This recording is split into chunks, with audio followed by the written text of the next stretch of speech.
Having a quorum present, I'll call to order the February 27th meeting of the Historic Landmarks Commission. May I have some quiet, please? First item on the agenda is public comment. Any member of the public may address the Historic Landmarks Commission for up to 2 minutes on any subject that is within our jurisdiction that is not scheduled on this agenda for a public discussion. Seeing no public, I'll close public comment and go to approval of the minutes of the meeting of February 13th. Do I have a motion or any additions, corrections, clarifications? Mr. Commissioner Drury. Under the item number 2, Page 4,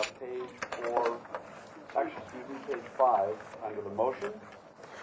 Mr. Drury, do you have your microphone on? Well, it was turned on, but I guess I need to wear it.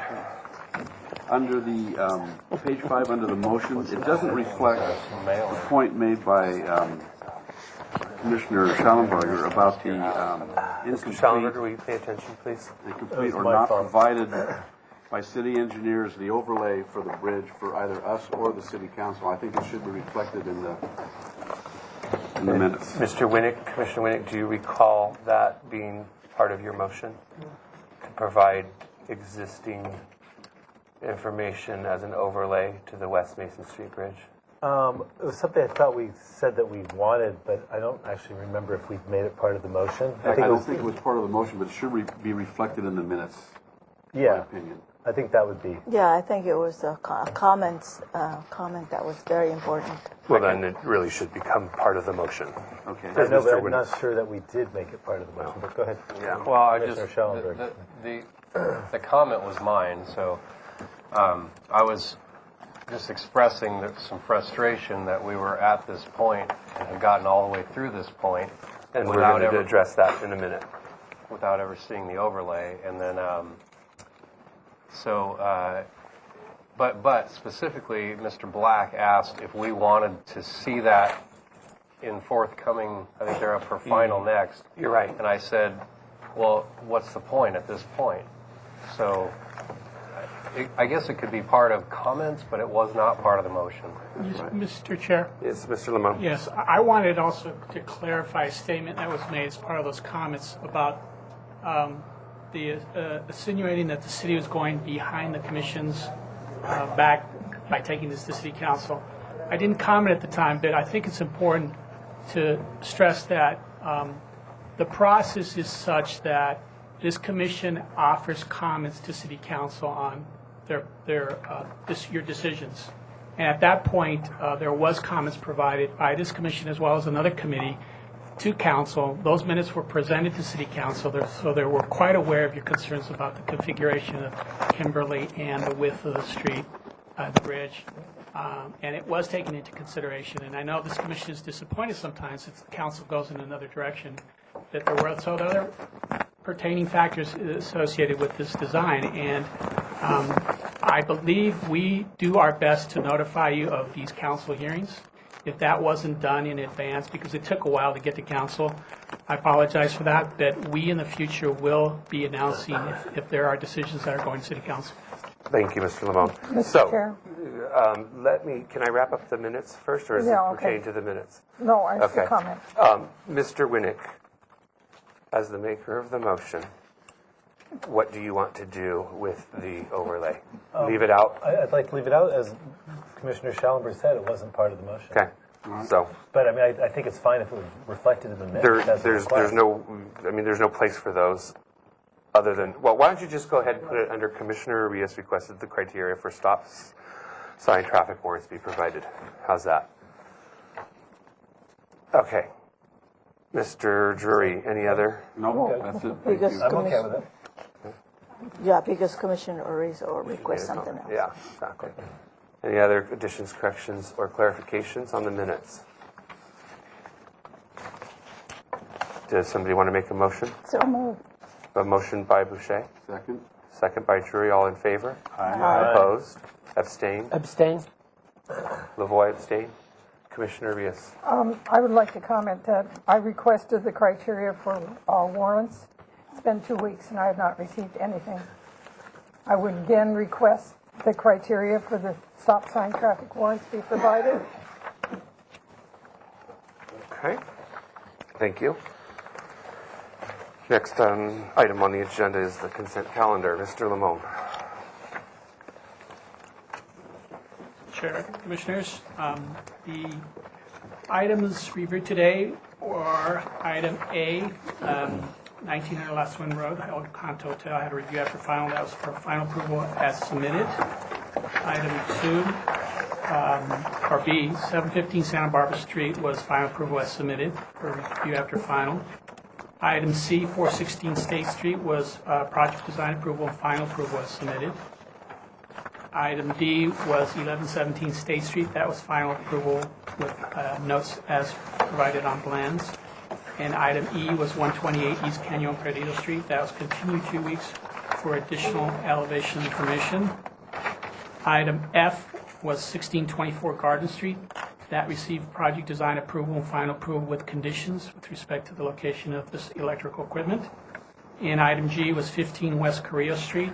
That just received a 2-week continuance to restudy alternate locations to preserve the tree proposed for removal. All the items were reviewed by Mr. Lavoie, with the exception of item G, which was Mr. Sudi. Thank you. Somebody want to make a motion to So moved. We have a motion by Arias, second by Second. Drury. All in favor? Aye. Opposed? Abstain? Motion carries. Next item, announcements. Mr. Lamone, do you have any changes to the agenda? Yes, we do. We have item 3 has been postponed at the applicant's request indefinitely, so we will be leaving short meeting, hopefully. It's like getting out of school early. Yes. I also wanted to give you an update with respect to the El Encanto Hotel. We did have the city's urban force superintendent go out with Ann Marks of the city fire department and Southern California Edison with a plan on pruning some of the mature eucalyptus trees on Alvarado Place. And they have been determined to be a fire hazard, so we're asking, or the Southern California Edison is asking to trim some of these trees. So we thought it was very important for the city arborist and forest superintendent to be involved with that.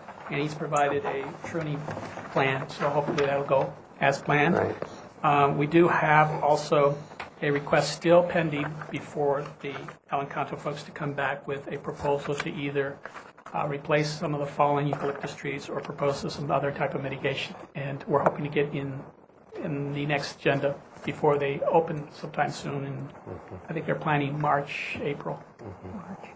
And then I did want to also indicate to you that we do have the revised design advisory board guidelines that were mailed to you, and that will be part of today's discussion on code of conduct. So you should have these before you. If you don't, we'll have extra copies for you if you want. Everybody bring their copy?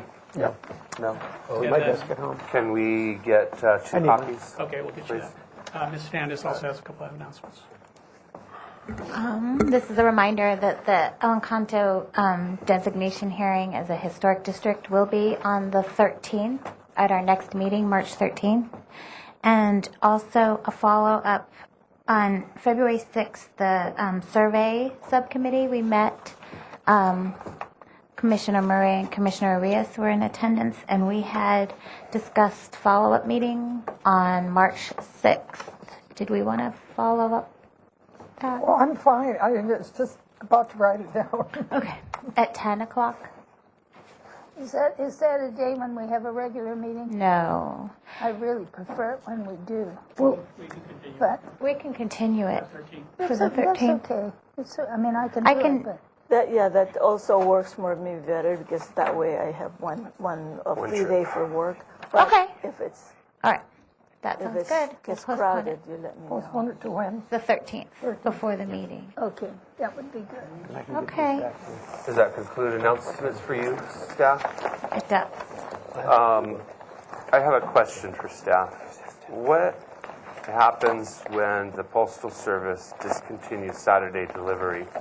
Because sometimes we get our agendas, our package on Saturday, I get mine on and now we're not going to get it until Monday. So what do we do? Will we pick it up Friday? We are in the process of discussing how our deadlines will be met. We have Because if had we're missing to- a mail day. Yes, we anticipate there being a problem. We currently get problems more with the other boards because we actually send out agendas on Thursdays, and they have to get them before Monday. And some folks are complaining that they get their agendas on Monday for the Monday hearing, which is kind of late. Yeah. So we will be looking into methods to move deadlines up and possibly getting it in the mail sooner. But obviously, it You're aware of impacts. We're aware of it, so we're trying to plan for that Okay. eventuality. I also want to remind the commission that we will be having an efficiency discussion at some time in the future. We're trying to schedule that when most of the commissioners are here. Also want to remind the commission that Form 700, or otherwise known as SOFI, is due on March 26th. Don't forget those. Any other announcements? Anyone? Mr. Chair, Yes, Commissioner Schallenberger. can I request that you reopen general public comment after the last item? Or is something I wanted to say, but I'll wait till after the agenda. You don't have to make it under public comment. You can make it under announcements. Okay. Well, I just wanted to comment on the review of the Mason Street Bridge. One aspect of the review, I should say. There was a criteria that was laid out before the commission that had to do with the city's funding source. There was the discussion of I think in the neighborhood of about an $11 million federal grant. And that was something that was repeated seemingly at every review, and probably discussed at the council review as well. But I didn't find that to be appropriate. We're really not in the business of considering funding sources for projects, and I think it did influence the reviews. Maybe not, but that was my impressions that it did. And so there seems to be a balance problem in the private world. We don't grant that same sort of latitude, consideration. that consideration. You know, it would be analogous to a bank loan, maybe giving a lowered interest rate to a developer, and then him saying, well, if I can get this project with this massive density, then I can get this great loan, right? Or this building will be so much more profitable if I can really increase the size, bulk, and scale. And Mr. Sudi, this is not on the agenda. No, I realize that, and I was just That's going to. why I know that's why you wanted to make it under public comment. And this is not a discussion that he's having, Mr. Lamone. I would be glad to come around the This is a table. comment he is making, and he's made plenty of comment to it. I was going to cut him off and suggest that we deal with this issue, this broader issue, during an efficiency discussion. If you feel differently, Commissioner Schallenberger, if you want me to open public comment at the end, I will be happy to do that. It's a moot point now, I suppose. You let the I was cat out of the perfectly bag. willing to come as a member of the public and just make my comment. Yeah, and I probably still would have cut you off after 2 minutes. Oh, my 2 minutes is up? Okay. I would have asked him a question so he could have continued to be able to speak. Yes. It's Because I fine. think what he has to say is important. And I I too do was not discount that. I too, yeah, that I would do it? Yeah. No. I do not discount his comment. No, I too am very upset by what happened. Okay, this is a discussion for another time because it is not agendized. Fine. I apologize. I should have, I guess, succeeded to your whim of, not whim, but your request of opening public comment at the end. That being said, we are going to move on to subcommittee reports. Any subcommittee reports? None? Then we'll go to the first item on the agenda. First item is a discussion item, City Board and Commission Member Code of Conduct. We have Steve Wiley, City Attorney, and Paul Casey, Community Development Director. This is a discussion on conflict of interest and a revised Code of Conduct as recommended by the City Attorney that was incorporated into the guidelines for the City of Santa Barbara advisory groups and adopted by the City Council on February 12, 2013. Please introduce yourselves for the record and give us a brief presentation. Good afternoon, board members. My name is Paul Casey, Assistant City Administrator. With me is Steve Wiley, the city attorney. Welcome. I thought I would start briefly with kind of an overview of the new document you have received that council adopted. It triangulates. And then Mr. Wiley will step in afterwards and get into a little bit more detail. And then hopefully you have questions. And please interrupt us if you have questions. We'd much rather have this be a dialogue than just listen to ourselves speak again on this. As you recall, late summer last year, another board and commission in town had some issues with the project and some considerations. Some other land. Some other land that weren't necessarily design related. It went to the city council and they asked staff to go and tighten up our code of conduct and ethics discussions and issues with our boards and commissions. So they charged us with going and talking, starting with the land use and design review board. So we've been to everyone except for you. You're our last stop in that round of discussion. So Mr. Wiley and I have been to the Planning Commission, the ABR, the Single Family Design Review Board, and others, and have talked about public ethics and codes of conduct.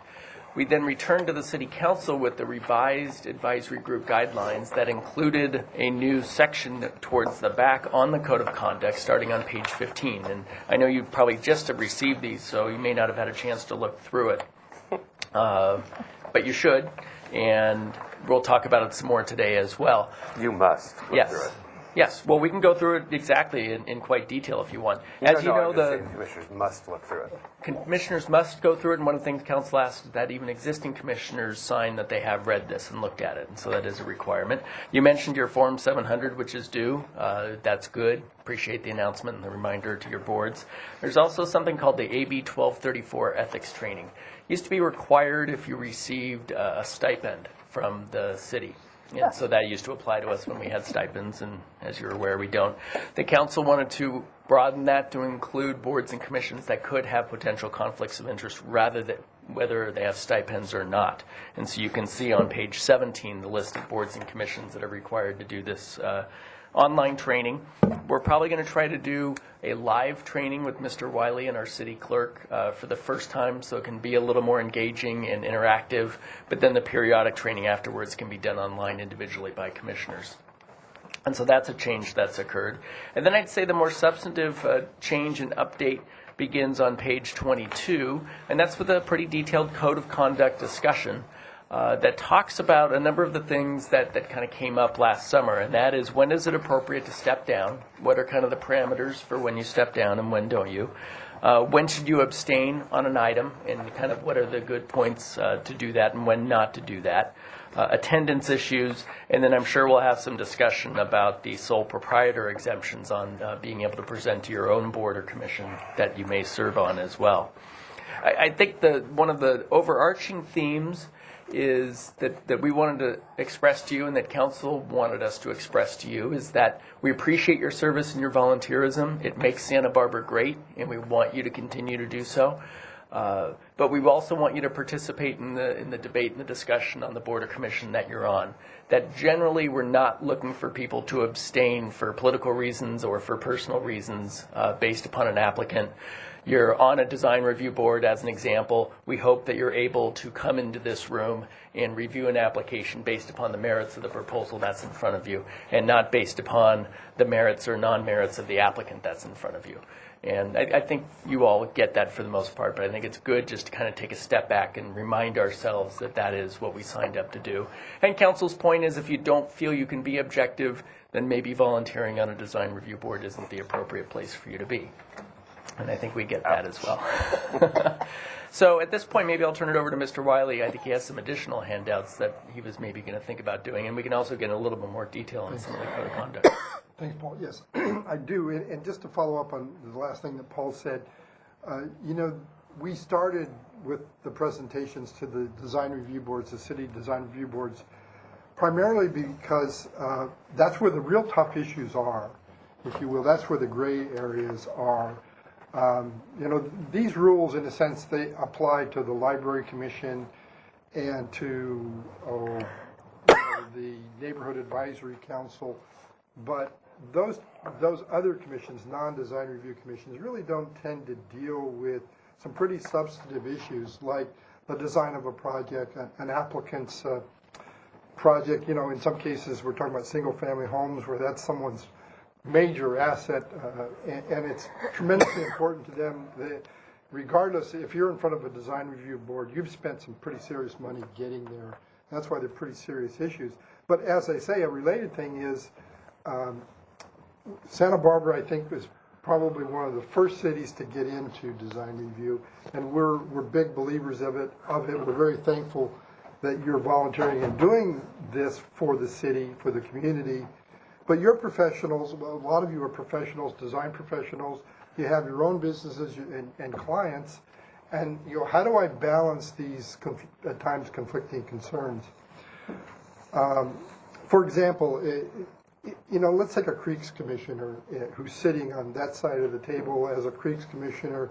It's going to be fairly rare that they would come to the other side of the table and say, I'm now going to represent someone in front of the Creeks Commission on a project. The fact is they couldn't do that. The law does not allow that. And in fact, it's more than just walking around the table.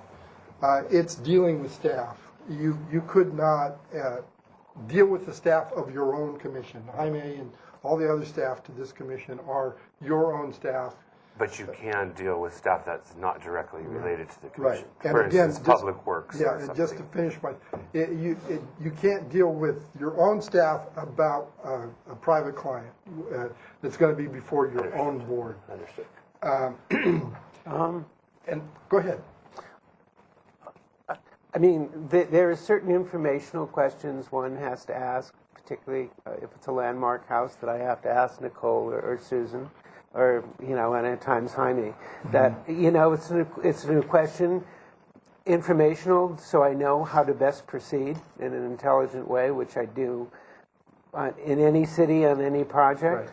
Right. It's my due diligence as a professional. If I can't call them, and I mean, it's not meant to influence, and I hope I wouldn't, but to ask, no, I mean, is this of concern to you? It's a very good question. To be honest, I sort of got ahead of myself in following up on Paul's point. But okay. Let me answer your question when we get to the sole proprietor and the technical documents exception. Okay. I wanted to explain, this has been coming up. Concerns about conflicts have been coming up on a fairly regular basis for the city. We had an ABR member who was fined by the FPPC, and then we had the Chick-fil-A difficulty.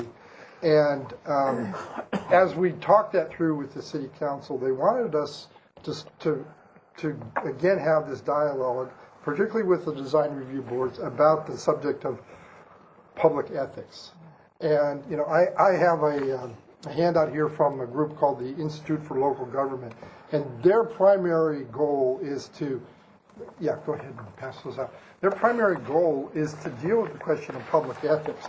But to be honest with you, I'm not going to sit here and tell you I'm going to talk to you about public ethics and even know more about it or be able to inform you any more than I'd sit here and tell you I'm going to define the nature of art. It's that sort of thing that is so subjective, and it is so inherent in how you maybe approach the world, whether you're ethical or artistic or whatever. I'm not going to. So again, Paul and I really would like to have this dialogue. I did put on the front of this handout my email address, and that's just to remind me and remind you. Anytime you have a question, email me, and we'll talk about it. We'll work it through, and I may even involve the FPPC and their guidance section on advising us. So we were talking to the city council about this, and they wanted us to go to the boards and commissions, particularly the more substantive ones like design review. And then the clerk's office said, well, why don't we really supplement our guidelines? And that's what we've done recently, and we've gotten into a lot of these things. Specifically, one thing that we're trying to change in Santa Barbara, and that it deals specifically with design review boards, is, and I've been here a while, Paul's been here a while, I've seen this evolution where and I don't know that this was ever in writing, but commissioners would say, I missed the prior discussion of this item, so I'm going to abstain. And we thought that through, we talked that through, and we think we'd like to change that. We think we'd like to suggest that it works much better that the more commissioners that are able to participate in any agendized discussion, the better, because you obviously you just get a better consensus. You don't find yourself in a situation where later where there's different members at a different number and a different direction. Oh, I think that would be less so. And I think part of this was in the old days you really couldn't get up to speed that easily on an application that you had missed a meeting or two on. In the old days, it's even harder now. There's a lot more information. There's a and lot of requirements. information, but at least you could go back. Now you can go back to an I old see what you're HLC saying. meeting and watch it. It's streamed online. Yeah. And part of this is we want to encourage you, if you want to catch up on a project, get up to speed, and feel totally qualified or able to say, I'm participating in this discussion now, to ask the staff, well, let me see the plans, let me see all of the prior documents. And we recognize that there's a fair amount of work. But as I say, one of the points we try to make in here now is that we do feel you shouldn't be abstaining merely because you missed a prior meeting or two. Now, one final caveat on that, we also recognize that at a prior meeting where people weren't there, an applicant might have been sent in a particular direction and might have spent a lot of money going in that direction. And we just want you to be mindful of the fact that if you're kind of late getting involved, that you recognize that the HLC sent them in this direction, and don't necessarily try to make them do a 180, maybe a 160 or no. No, not I'm even. sorry, 20 degrees. Yeah. Let's see, what else? I guess maybe that brings us to the things that are unique about design review commissions. And I mentioned Creeks Committee, and they wouldn't have the ability to represent someone in front of their own committee. They just couldn't do it. But a few years ago, the FPPC did create some exceptions for design review. And frankly, and Paul and I take a little flack for how limited these exceptions are, and I keep having to tell people, I didn't write it. It's the FPPC. And they actually thought they were helping us, and they are, but they're the first to say these are very narrow exceptions. One of those exceptions is that you can present to your own board a technical document, plans and designs and plans. You can, so, well, what does that mean? I can present it to my board. You can lay it out, you can explain it, you can answer questions about it. But the FPPC regulations try to make it clear that you're not supposed to advocate for it. And I think that's a very difficult distinction. Yeah. So what is your then interpretation of advocate? Well, I don't.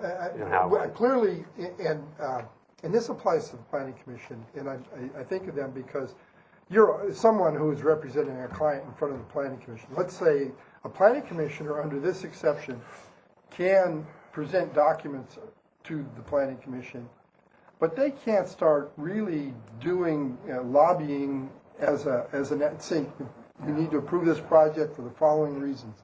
They really should be just answering questions, and someone else needs to be doing that advocating. So advocating and lobbying could be used almost interchangeably. Yeah. Mr. Wiley? Yes. It would be fair to say then that if one of us is on your side, that's as far as it can go. I mean, there's no phone calls, there's no after meeting stuff. That would be advocating and lobbying. I mean, it could easily be, and it could easily be interpreted or perceived as such. And that's why when this questions come up in the past, I say, well, you can answer questions about your documents, and if you get a call from Jaime or someone else who staffs the HLC, and they say, I'm unclear about something on your document, or let's say the email comes from them, I think that's pretty clear evidence you didn't initiate the conversation. You were responding to a question. How can I be accused of advocating when they contacted me and asked me a question? I think, Mr. Jury, correct me if I'm wrong, I think you were more referring to, say, one of us contacting one of the other commissioners. Yeah. Yeah. And that's completely face-to-face, inappropriate. Yeah. See, and that's a good point. Yeah. It really could well, why would you need to contact another commissioner if you weren't advocating? Well, you know? there has been a need from, I'm speaking from my own experience, there has been a need where, one of these people on here could help me out in sort of getting to where I need to be. I'm not necessarily trying to influence that fellow commissioner, but I have a question for them that would benefit the design or benefit the project. Yeah. I have to be careful when I do that, and I should probably not do that. That would be my advice, because that's the sort of thing, Mr. Orell, who was fined by the FPPC, did not realize, I think in part, possibly he didn't realize that he couldn't be contacting staff via email and lobbying. Right. And then he maybe wasn't thinking about the fact that all of our emails are public records. Oh, And, everybody's emails are public record. And if somebody gets their deposition They're taken subpoenaed. under oath, they're Yeah. going to say, yeah. Yeah. It's like, so you need, and that's why from my perspective, Use the telephone. yeah, no, I'm saying, if your own commissioner, in your own commission, that's probably not going to be perceived innocently. And if I just might interject, because we advise this to all of our boards and commissions, your volunteers, you should do your work on Wednesdays here in public at this table. And any applicant, whether it's a fellow commissioner or not, you should not get in the habit of meeting with people and hearing presentations of projects and being lobbied prior to the meetings. I really encourage you. Mr. Casey, I can't tell you how many times I get calls from somebody out in the public or on the applicant side of the table, not on a Wednesday. Correct, and I would encourage you to say, "I'll see you on a Wednesday." Seriously? Yeah, it's Okay. it's in here, it's in the code of conduct, and I think it's just a good, safe principle for y'all to have. And we put it into the code of conduct to back you up on that and say, look, code of conduct says I should do my business on Wednesdays, so I know I don't particularly want to hear from you, Mr. Applicant B, about your project that you're going to be presenting and go That out and have seems- coffee with you. I'm sorry to interrupt, but that seems a bit customer unfriendly. It might appear to be customer unfriendly, but it's professional. transparent and it's professional and it's fair to everyone because you're not necessarily meeting with the neighbor across the street who'd like to have similar access to you. And once you get into that access game outside of the public meeting, it's very difficult to come across as being fair. So again, I think our advice and recommendation to you is do your work here in the public environment at the public meeting. May I ask another question? This on the abstention business, because the third paragraph under item 3 relates directly to the. Oh, sorry, what page are you on? Oh, I'm sorry, page 23. Thank you. Relates directly to the fuss caused up on Upper State by the Chick-fil-A. Chick-fil-A. I just pronounced it. So I wondered if as opposed to saying the city believes, could we be stated more strongly than that? I mean, it really kind of goes to the heart of that whole mess up there. Well, I think we could let the city believe it for a while. No. Well, actually, the council did approve this Yeah, 2 we weeks can't ago change it. yesterday. But yeah, I take your point. We could have said advisory board members should not abstain. Yeah, Next time you really. revise these, Yeah. you'll strengthen the language. Okay. Can I- Mr. Winnick. Yeah, I just want to go back to the points that we were discussing before. I'm kind of, to me, this is a curious one. I mean, I totally agree with the idea that one doesn't want to create a perception of bias or what have you. But I've also sat on the other side of the table as an applicant where I'm not in front of my own commission. And by being able to reach out and speak to somebody on the commission, I was able to actually help my clients understand what was or was not possible and, basically could help steer it through, therefore saving the commission time and everybody else down the line. So, and this has happened in front of many other boards. So I'm thinking that this reading is a little bit restrictive, and I agree with Chair Suding that it isn't customer friendly, and I also not so sure it does meet our best interests. So I know that you're saying you're discouraging it. It doesn't say we absolutely can't do it.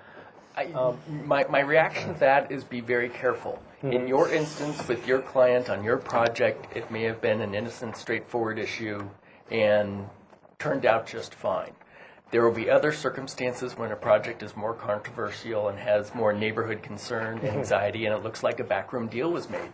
that you went and met with people outside of the public environment. The neighbors didn't have privy to that, weren't able to know what the conversation was, what deal was made. And then you come in here, boom, project's approved, and they go, what happened? Oh, that will never happen. You know, so you gotta, I guess you gotta say, you gotta be very careful about doing that. I think with one thing that we need to take away from this meeting, if not many things, but is that if in question, we need to contact either Mr. Wiley or Mr. Casey, and you will help guide us through that interaction with a commissioner or whomever, because that is important to get efficiently to where you need to be. Yeah. Commissioner Rios. Question. When we have a work session with a project, that is not announced to the neighbors that it's going to happen. It would be a subcommittee meeting, that type No, of thing? No, a work a session. work session, okay. No, they were announced. Natural History Are they Museum. notified to the neighbors, the Natural History Museum? Yeah, that was noticed Yeah, because that we had It was members of the noticed. public here. We had quite a few members of the public, most of them Yeah, were on but the board I mean, of the... officially noticed, they could have been noticed by word of mouth of somebody finding out. True. But I would like to know, That was- if we have work sessions, in the interest of transparency, should these not be, as policy, notified to all the neighbors, just as projects are notified? Well,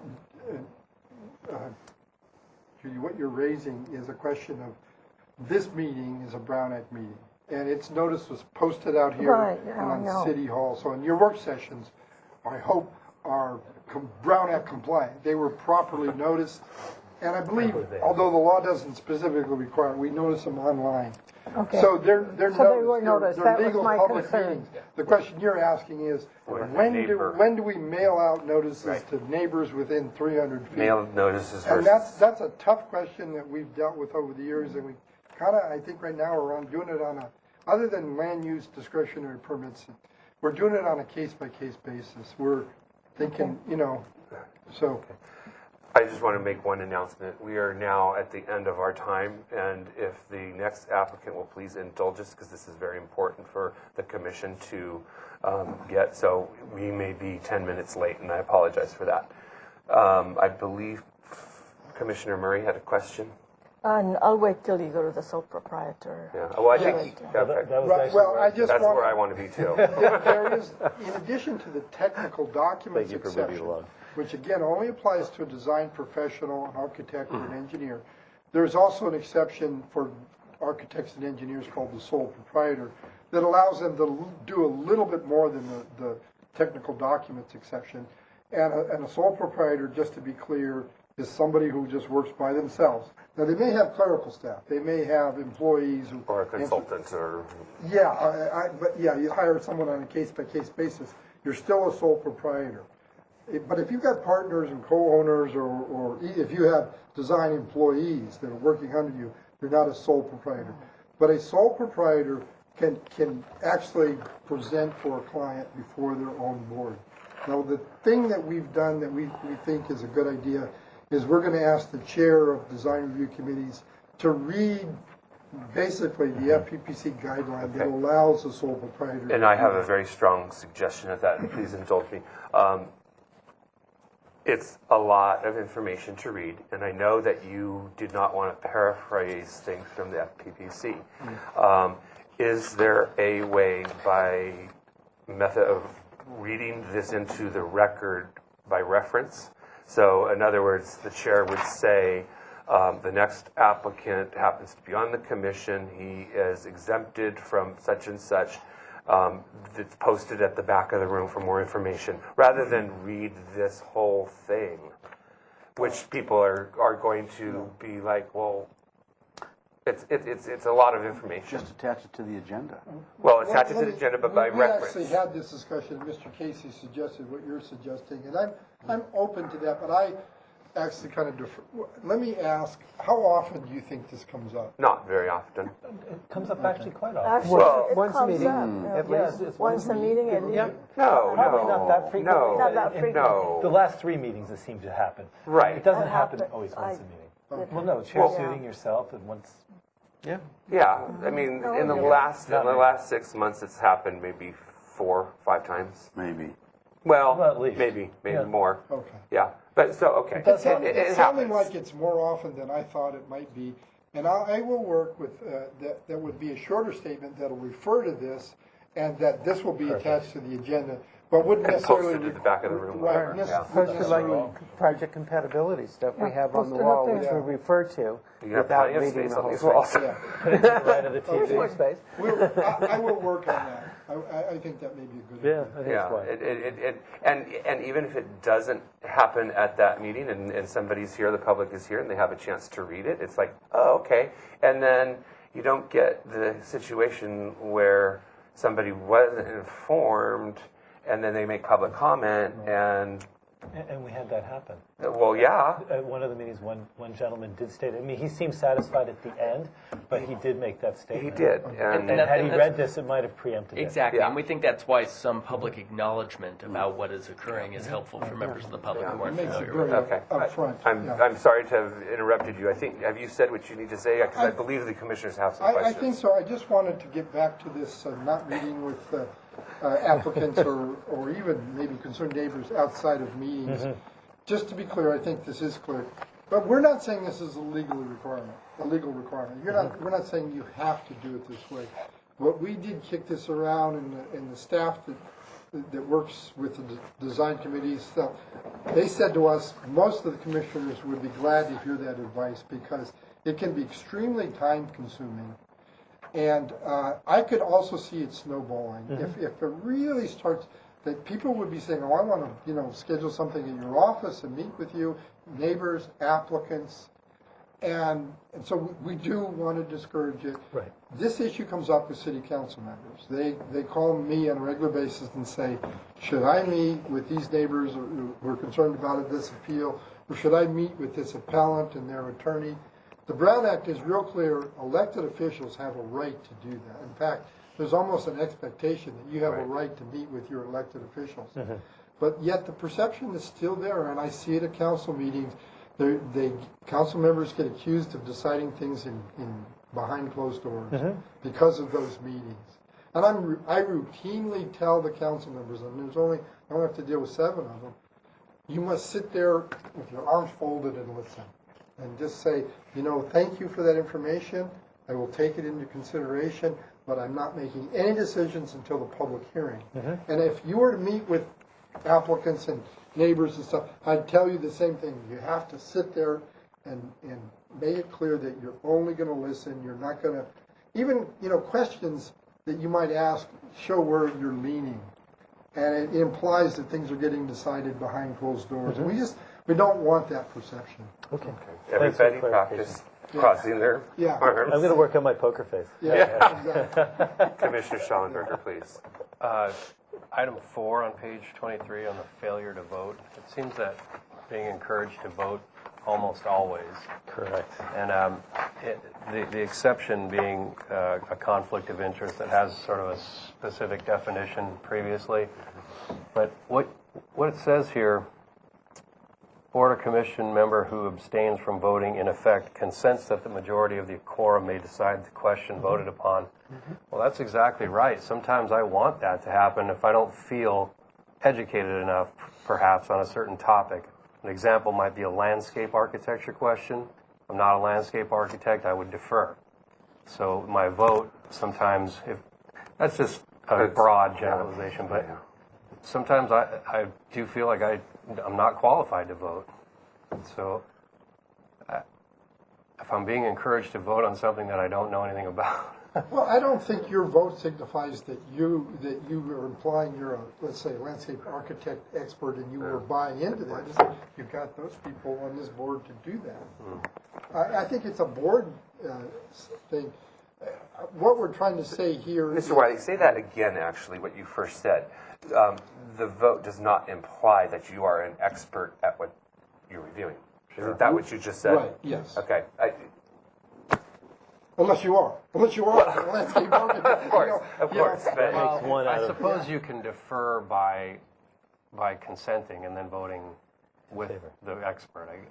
That's another way of Well, doing it. that is why we have a landscape architect and a That's why historic it's architect different. and members Yeah. of the public, And because the we all storing bring of it. Something to that the commission. expertise to the And to I the think vote. we expect you to vote yes or no, and not to have just the two landscape architects vote on something and everyone else abstain. Yeah. And, Yeah. and so if you need more information, if you're not ready to vote, then I think you explain that and you vote no. Okay. And if the majority Well, goes and, forward, you know, that's one fine. of the things that this really, it's almost funny in a way. I've seen this, not for years, at the city council level, council members say, well, I'm not going to vote either way. It's too tough for me. It's too close. Too controversial. Well, that's what you got elected to do. So, you know, Man up, soldier up. And you know, when you volunteer to be on this commission, it's like you didn't volunteer to only vote on the easy project. You know, so If only you were aware of that. All right, I understand. I actually want to interject just a little bit, because I think the intention here is clearly that you don't want to abstain when you're going to stop something from being able to move forward because of abstaining. I think that's where it showed up on the yeah, Chick-fil-A. that was the problem. I mean, I think that's really, so I would still think that, say I'm not informed about a project like you're describing, Craig, maybe I didn't have time to review the tapes and something I missed, and I don't want to send it sideways, that it may make sense to either abstain, or I guess I could approve it, assuming that all my fellow colleagues, commissioners, are, on the right target. I feel, though, the most appropriate would be for me to abstain if I'm not informed, as long as it's not holding up the process. I think that would be congruent. That's kind of what I was and we agree with the request that though you try to inform yourself so you don't have to. Right, abstain. I understand that. Yeah. But, something may have happened the night before, and I couldn't do it. You never know. It's called Any kids. other? It wasn't Wednesday. That's right. Thursday night, Time we on read the stuff. Questions from the commission? Anybody have any other discussion? No, I have a question. Yeah. You talked about a training date. Do you have a date? No, I don't think we have a date yet. And, this policy does require the HLC to complete this training. That's But correct. our desire is to make it as easy and as convenient as possible. In other words, you do it online and through this click the box thing that takes about an hour and a half, or you could attend one of our annual or possibly twice annual training sessions. We always have our annual board and commission meeting up at the Faulkner. We're going to expand that, and it's going to be this spring, but I don't know the date. It's March 17th. Is It's it? at the airport. What? Well, That's just for the advisory chairs and the chair. Oh, it's he's talking about something. I'm sorry. Yeah. I'm sorry. I would strongly urge you to give us ample time notice of it, because a lot of us have work. Well, the clerk's office is setting it up, so, yeah. Yeah. One last question, if you don't mind. Maybe it's not the last question, but my last question. It's about the. I'm not a sole proprietor. My company's an S corporation. I have other design professionals, but I am curious about the question that not about presenting in front of the board, but say I wanted to follow up with city officials, not to advocate my project, but as Chair Suding said, just to Bill, Chair Lavoie, thank you. Or just Commissioner Lavoie. Right. Here, Bill. There we go. Well, we're seeing a little fast forward here. So anyway, if I wanted to follow up on an issue just to find out, like, hey, when is it going to come back to committee, or what's the process? A process-related question.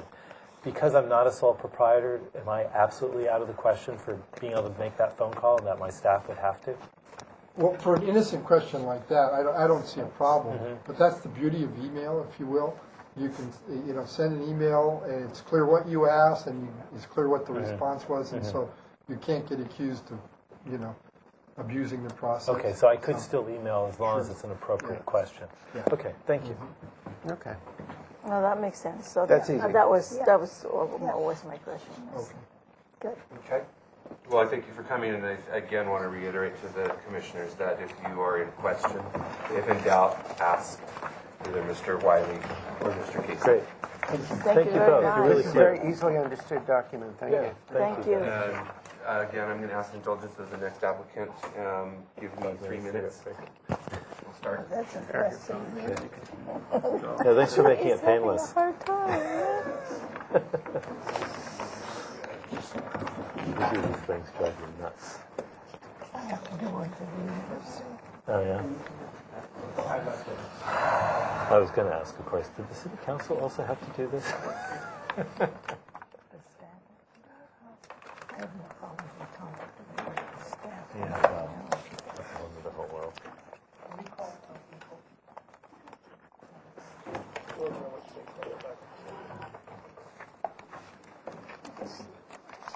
Hey, Kirk, how you doing? Gotten better at describing all that. I think you guys are last on the agenda. You got You short. are. You are first and last. If I can get on the freeway in 10 minutes, I can be home tonight.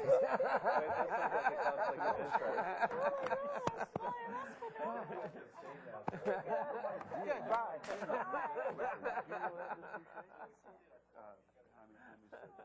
You ever call Miss Hernandez? Boom. I mean, like, he said it, she walked in the door. I thought, that's weird.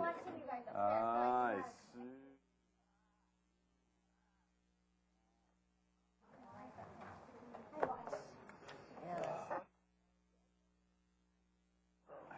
For me, because sometimes Yeah, that's a real overhead.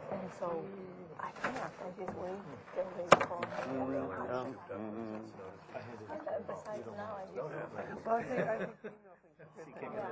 I rely on staff to tell me you're out of line. I wonder if there's Because I've had lots of questions.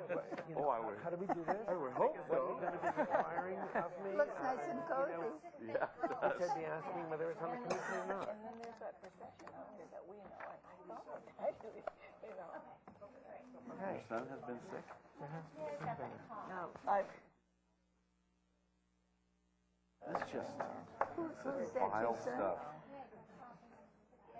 Oh, No. Other than knowing the guy. Well, some people have had for 6 weeks. Adults mostly, I guess. well, the best thing to do is not push it because he can get a relapse. Yeah. Even little kids. I've been there, done that a few times. Yeah. Projects through. Ozzy the Ross. Small, there are little things that Classic. ones in addition. Oh, isn't he? All that stuff. All that stonework. Ozzy's stonework. Yeah. Famous. Famous stuff. How about Joe Dover? How about Joe Dover? And landmarking. See the guy that had the Italian guy? Got him through 7-0. Dover, not a lot of Oh, He yeah. did the wells up at the mission. That's in this guideline. Ah. It's in the guidelines now. I think they make really good The one, the training? site reports. Oh, there you go. Exactly. Same place, Absolutely. so many meetings. Absolutely. So thorough. Exactly. They get used to that, right? Yes. Don't agree with them. So interesting. It's been interesting living in there. Well, when they turn the lights on, you feel like they're interrogating you. Yeah. Yeah. Yeah. It's really bad. Well, I walked, ours was built cheaply, but he still kept, I mean, the detailing is so minimal that the cheapness doesn't show. And I walked through one that was done with the question. It was But done they have cheap, better and I walked technology in, because they, and my they're car was constant. and we spent a lot of money on detailing. But at least they're not off to the south. Yeah. But city council is a little bit. I mean, the flaws, the original flaws were obvious, and all the subsequent flaws made it even worse. I mean, it was so poorly finished. That the original sort of very minimal, cheap detailing looked even worse. But, and it was funny, she picked up on it. Get over his nicotine habit. Hey, look, our president. Yeah, we spent dollars on money, didn't we? Remember? He's 100 years old, I think that's Yeah. a bit up there. Anyway. Hey, no worries. I just texted you back. Contractor, we have to figure out foundational support, All right, I'll reconvene the Historic Landmarks Commission meeting. The next item on the agenda is item 2, is the Historic Structures Report for 1676 Franceschi Road. This is a review of a historic structure/site report prepared by Post Hazeltine Associates. The report determined the house is not eligible for listing as a significant historic resource at the city, state, or national level. Ms. Hernandez? Yes, this project did come, it was brought to me by the staff member for the SCFD board based on, it looked like it might be architecturally significant, and the architect was tagged on a list of architects to watch out for as significant architects for the city when I arrived. So, I took that a completely different way. You're just getting the code of conduct. significant. Watch out. Watch out. Not that one. As one of those As architects a that watch out. significant architect. Okay. So that's why we asked for the historic structures report before a full demolition was approved. We wanted some more analysis to make sure that this wasn't a significant resource, and I agreed with the findings that the historians found. Okay. Do we have the applicant that would like to say anything? If not, that's fine. We do. And then we'll open public comment. But go ahead. Introduce yourself. I got you, Callum. I got you covered. Introduce yourselves for the record. And Pamela Post, Post Hazeltine Associates, one of the authors of the report. Tim Hazeltine, Post Hazeltine Associates. well, Kirk Dean, architect. Welcome. anything? I don't want to influence you. No, but you can. On this side. You can. It's Wednesday, you're allowed to speak. Yes. Oh, yes. Yes, Chair and Commissioner members, I would like to draw attention to, in the project description, there Our was, project yeah, description. Go ahead. which is, Page. No, it's on page 4 of our agenda. yeah. Okay. It indicates that there, in our report, we indicated a 200 square foot guest room and a 345 square foot cabana. And that was an error. It should be simply a 200 square foot cabana, and there's no Well, guest room. we call it a detached accessory building. Yeah. Yeah. Okay. Yeah. Right. I just want to clarify that. Okay. Yeah, they're not two buildings, they're just one. Got you. Okay, that's important to know. I will open public comment. We have one member of the public who wishes to speak, Mr. DeForest.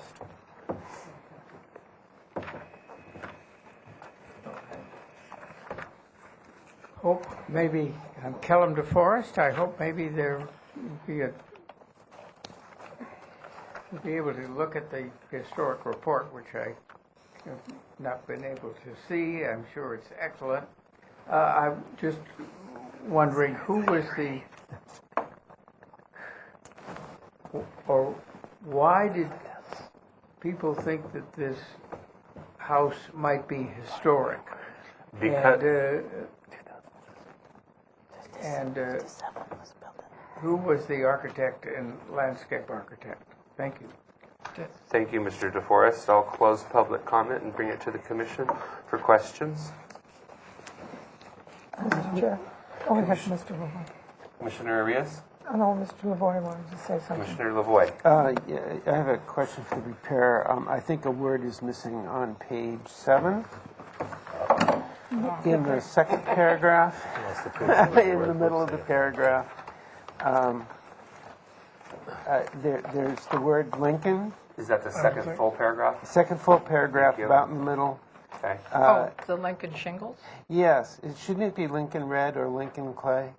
That's what it was called out to us in when I read the description of what they used, was because I frankly not heard the term Lincoln.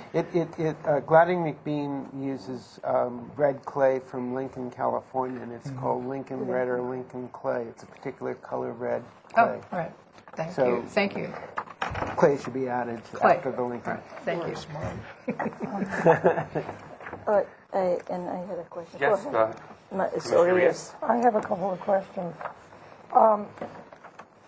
You state in your document that this house is part of a neighborhood, but it's not on the list. And in the current landmarks element that we just past, we're working on neighborhoods. That is one of the issues that we should be considering, is the effect of neighborhoods and what goes on in them. And this neighborhood has not been surveyed as far as I know, but that should not preclude it from not being on the list or being judged as important. The question is, you know, looking down the road to see about things, and that was my concern, since you identify it as a neighborhood, and neighborhoods are one of the things we are concerned about in preservation. I thought that should be added on into your document. The other question I have is of the garden. The photographs that you have show an incredible garden. While you identify that you do not know who the landscape architect was, it is an incredible garden. And it's sort of a question of which comes first, the chicken or the egg. Do you have to have a known landscape architect to make it significant, or is it the garden that makes the landmark, the gardeners, significant? And I would urge that garden be identified as something as significant, and urge that it be preserved and kept, because it really is a spectacular garden. So I understand that you also state that since the building cannot be seen from the street, is that the fact that a building can't be seen from the street, is that a criteria for not labeling it as significant? No. Thank you. All right.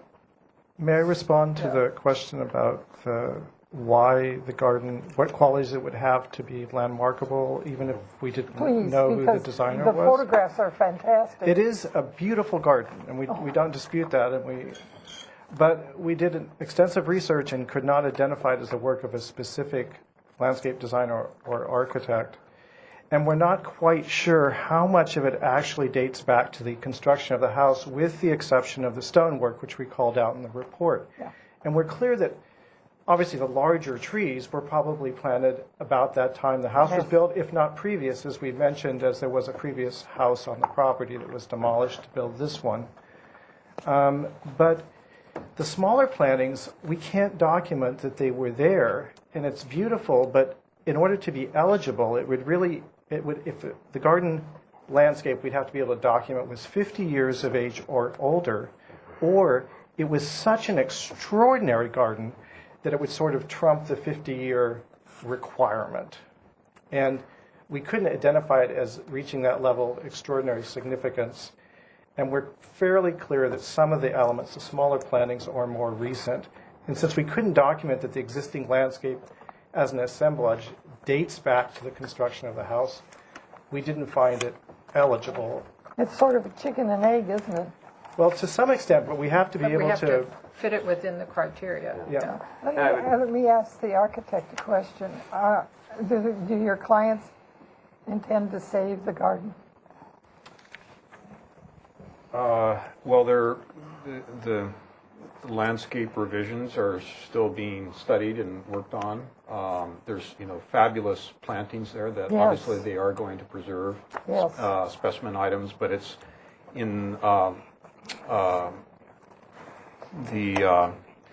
the full extent of what's to be done and what's to be moved where and what's to be added and that sort of thing hasn't really been determined at this point.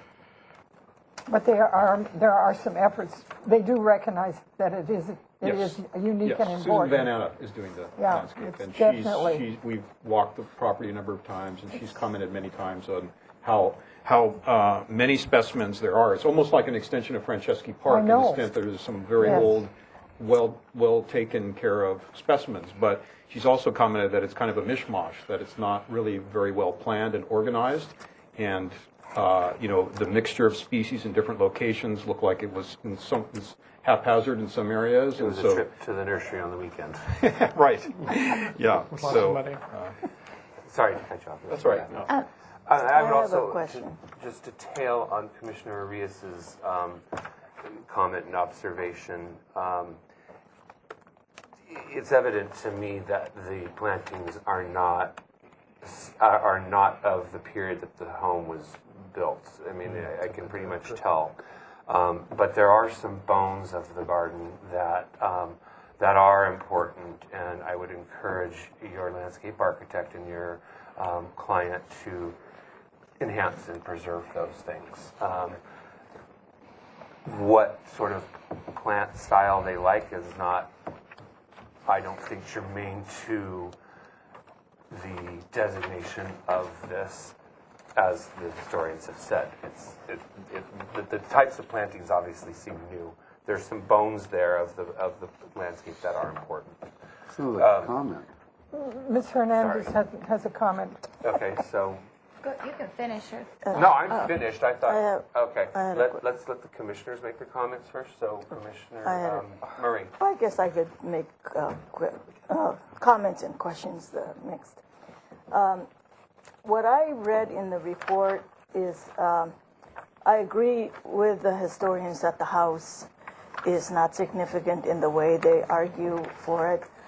I am, although I'm very concerned about the Aussie de Ross's stonework, because the orchid house, this could be one orchid house that he did. I'm not sure. And so what I was pleased to see was in the report, it says that in the project description, it says that there's a wonderful statement that says, under project description, it says the stonework installed by Ozzie de Ross in 1958 would remain in place. So, and then there's an analysis of the stonework, and even though it doesn't rise to the level of even a structural merit, you can see some of the evidence of this is an orchid house. Imagine an orchid house. And I think that is one part of the garden that is quite, and then the other parts, like the stone steps here. And I'm not sure, did Ozzie do any of the stone? I didn't think so. It doesn't look like it was his work. So my comments is really highly recommend that the project description in the report and the project description here need to really be clarified and corrected, because in the agenda it says a resident construction of a new 6,496 square foot 3-story, and in the report it says 2-story, and the square footage are not jiving. Okay. So, but I really, when I read that the stonework installed by Ozzie would remain in place, would remain in the project, I was so gladdened by that, because I think it's so important, because that's a 1958 work. There's not a whole lot,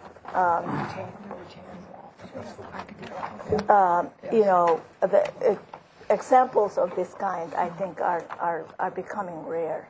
Especially even the orchid house is just spectacular, and these steps going this way. And then, obviously, if you're going to do a demo and... Figure 29 shows the wall. Yeah. We should be really clear about which wall it is, because it's not attached to the house, it's down. You need to talk into your microphone. And the other comment, the other part of that comment is for the stonework to be really clearly depicted on the plans and where they are, and how you're going to do the retention. And so I think it will be so clear in your plans, because I happen to like the proposed house. I think it's going to be very nice. And it's going to be full of stonework, so I figure maybe whatever you could salvage that you will be reused, would be if that would be put in the project description, or at least recommendations to the next review body, since we're not going to be reviewing this. So those are my comments. Okay. So, Mr. Chair? I actually need to get to staff and then back to you. Okay. Ms. Hernandez? I was just going to answer Callum's questions that he posed to the... Okay, we'll go right ahead. I was going to say, this building was in the demo review area, and it's over 50 years old. And based on the style of the building, it looked like it could be done by a significant architect, which was the Mosier, and they're some of the buildings. One of their buildings is even featured in the Santa Barbara architecture book. And like I said, it was on a list of architects that might be significant and to watch out for. And I didn't feel comfortable signing off on it without further evaluation. Okay. Thank you, Mr. Hernandez. Mr. Lavoie. I'd like to make a motion to accept the report with the condition that the project descriptions be synced together and filed, and then a recommendation for the subsequent review body to encourage the applicant to incorporate a substantial portion of the Ozzie DeRoss stonework into their plan. Okay, we had a motion by Lavoie and a second by I would like to add an Boucher. amendment. Under discussion? I would like to add an amendment to the motion, Under asking discussion. the applicant to consider retaining as much as possible of the garden as it is and in the process.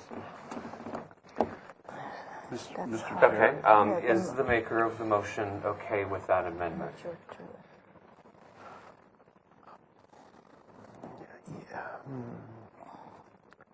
No, not entirely. What's wrong? From what I've heard from the architect and knowing Susan's work, and if the owners went out and planted what they found, and what they may have even found on neighboring properties. What do you suggest? Okay. That happens. No, My does. mother was great for it. In that the landscape architect may want to rearrange things so that they're in a better viability location if there's a mix of different plant materials. So while significant and large plant materials perhaps be retained in their current locations, and that the existing plant materials be maintained on the site, perhaps in new more favorable locations. Well, I would urge that his last two sentences be part of the motion. I agree. He's making